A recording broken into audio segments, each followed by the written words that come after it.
You want answers? I think I'm entitled. You want answers? I want the truth! You can't handle the truth. You may not be able to handle the truth, but these guys can. Welcome to the Long for Truth Show. Heretic hunters.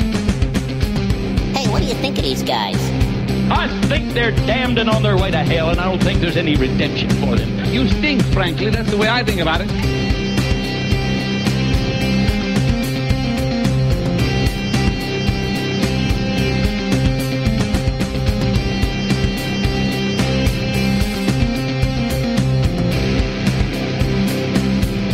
What is the biblical view of repentance? That's what we're going to be discussing today on this episode of Long for Truth.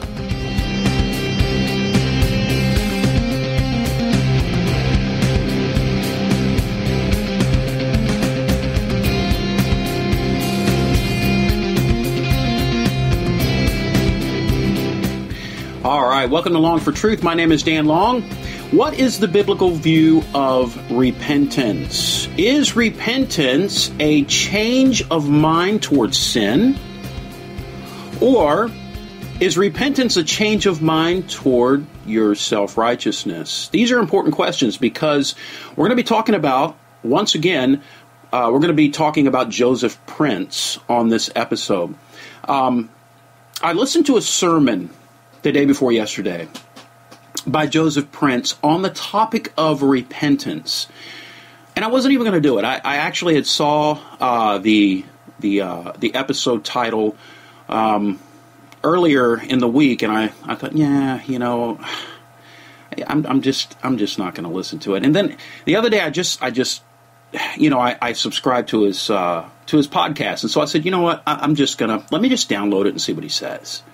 So I downloaded it and I listened to it. And I said, you know what?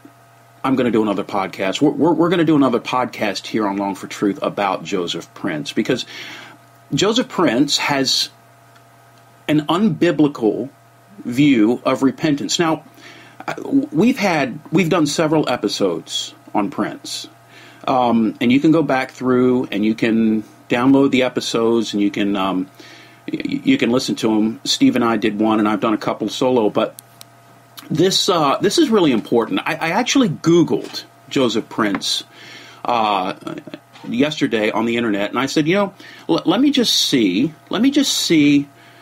exactly how many articles are written about this guy. So all I did was type into the Google search box, is Joseph Prince a false teacher? And I didn't come up with a huge amount. Now, there are some articles out there. Uprising Ministries has done an article. The Christian Research Network has done a couple of articles. The Christian Research Institute with Hank Hanegraaff. The only thing I got there was a question on one of the Bible Answer Man episodes.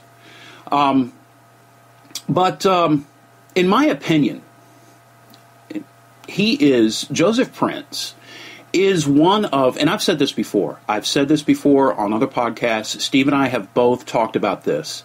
He is one of the most dangerous teachers out there because his heresy is not easily discerned. Here's what I mean. Prince preaches grace. He preaches the cross. He preaches Christ crucified. He teaches that salvation is by grace alone through faith alone. Now, you might be thinking to yourself, okay, what's wrong with that? He sounds orthodox to me. The problem is that Prince is a word of faith teacher. He adheres to false teachers such as Kenneth Hagin and Joel Osteen. And in case you didn't know this, he has recently preached at Osteen's church. And on top of all that, you can go on YouTube and you can just type in Joseph Prince and you'll get a ton of stuff. But you can also see that he openly admits to being a word faith teacher. And I believe, if I remember correctly, if you go back and you listen to some of the other episodes that we've done, you'll hear some clips of that. I'm pretty sure I could be wrong, but I'm almost 99% sure that we played a clip of Joseph Prince actually admitting that he's a word faith teacher, that he teaches word faith. So here's my question. Is the Jesus that he preaches about, the Jesus that he talks so much about, is this Jesus the Jesus of the Bible? And here's why I ask the question. The reason I ask the question is because Word of Faith teachers preach a different Jesus than the Jesus of the Bible. They just do. And a good episode to go back and look at that is the episode called, let me think a minute now, it just slipped my mind. It's the one that I just did recently with the Sermon on MacArthur. What is Word Faith, I think is what it's called, or something like that. You'll be able to see it. It's in the archives. Anyway, John MacArthur gives a really good a really good synopsis of what word faith theology is. But let me give you just a brief overview here anyway. You can go back and you can listen to the episode there where, I played the sermon of John MacArthur. You can go back and listen to that. But let me just give you a quick, brief overview of what word faith theology is, because this is who Joseph Prince is. Now, he may not believe everything that the word faith teachers teach, but nonetheless, he is a word faith teacher, and he admits that.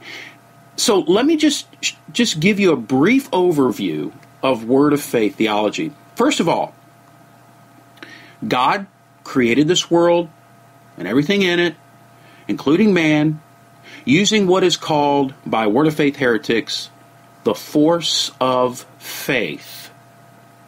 And the force of faith is this force that we can access that creates whatever we speak. It can actually create our reality. Faith, they say, is a force, just like gravity is a force, or just like electricity is a force. And the words that you speak are the containers of that force. And by speaking this force of faith, speaking this faith and using this force of faith, you can create your own reality.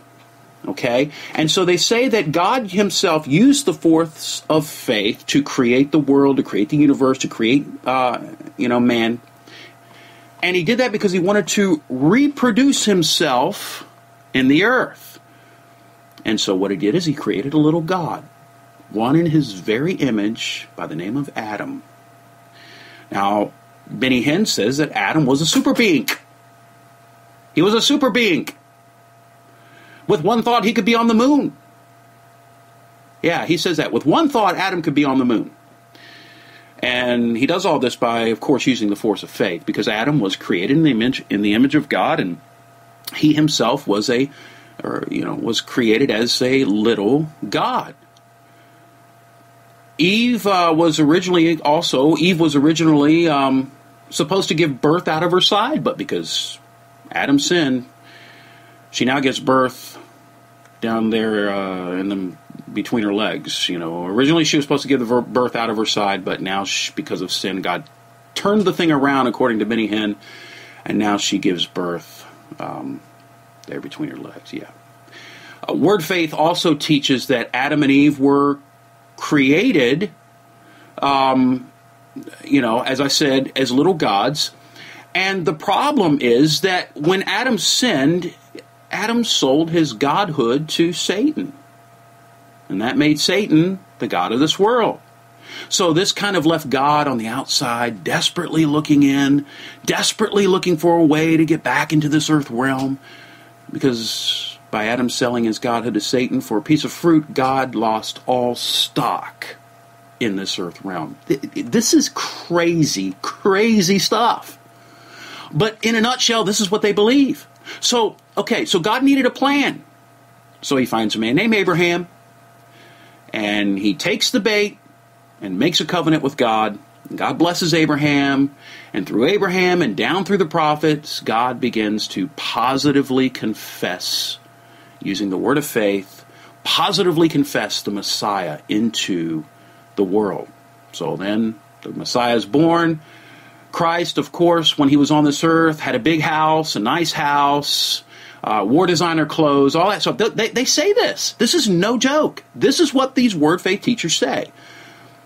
So Christ goes to the cross and he pays the debt, buying back our godhood from Satan. And of course, before he went to the cross, again, as I said, being the second Adam, he was our example, on how we should be living by having a nice house and wearing designer clothes. Now, of course, Satan wouldn't just have accepted a payment from God. He had to be tricked into giving up his godhood. So God had to get Satan on a technicality. So Satan drags Christ into hell, but see, the problem is, Satan didn't think about the fact that Christ never sinned. And that's how God got him on a technicality. After tormenting Christ for 3 days in hell, God used the force of faith and spoke into the bowels of hell and raised Christ from the dead. So God had won, and now Christ had bought back our godhood from Satan. Now we ourselves are little gods, just like Adam when he was in the garden, and we can utilize the force of faith and speak our own realities into existence. However, be careful, because not only do your words create positive realities in your life, but your words have the power to create negative circumstances in your life as well. So if you start speaking negatively, you start speaking things like, oh man, I'm just a failure. Oh man, I can't do anything right. Oh man, I'm just never going to lose this weight. Oh man, I'm just always getting stuck in traffic. Oh man, I'm just the unluckiest person in the world. You start speaking like this because your words have so much power. They can create that reality into your life. Yeah, they can. They can cause you to become a loser, a failure. Why, you could actually get stuck in traffic every day. Not only that, but you could actually become fat if you keep saying, oh, I'm never going to lose this weight. So you better be careful, and you better only speak positive words. Think about it for a minute. What happens to sin? What happens to sin? If you're only allowed to speak positively, are you ever allowed to say, I'm a sinner? Why, no, because that's negative, and why you could really hurt yourself, because words have power. You don't want to destroy yourself by speaking negatively, so should I speak about my sinful condition? Should I even admit that I'm a sinner? Should I even say, oh Lord, forgive me? Why, no, because if I start thinking of myself as a sinner, why, negative things are going to start happening to me, and of course God doesn't want that to happen. I need to continue to think positively and think good about myself. Think good thoughts about myself so that my words will create good circumstances will be created into my life. And as Joel Osteen says, if you do this, why, prosperity is going to come running to you. Yeah, that's what they believe. So now back to Prince. Now back to Joseph Prince. What makes him so dangerous is that he mixes the gospel of grace with word faith theology. And he has really flown under the radar because of the message of grace that he preaches. He uses this beautiful message of the gospel of free salvation given to us because of Christ's death on the cross, and then he mixes that with word faith theology. I want to read you a little tweet here that TBN sent out. And I found this, and you can find this little article here on Uprising Ministries. I got it pulled up here on the computer. Let me just read you this little tweet. At TBN, thanks for June's love gift of Joseph Prince's book, Destined to Reign. Learn that prosperity is a promise of grace through the cross.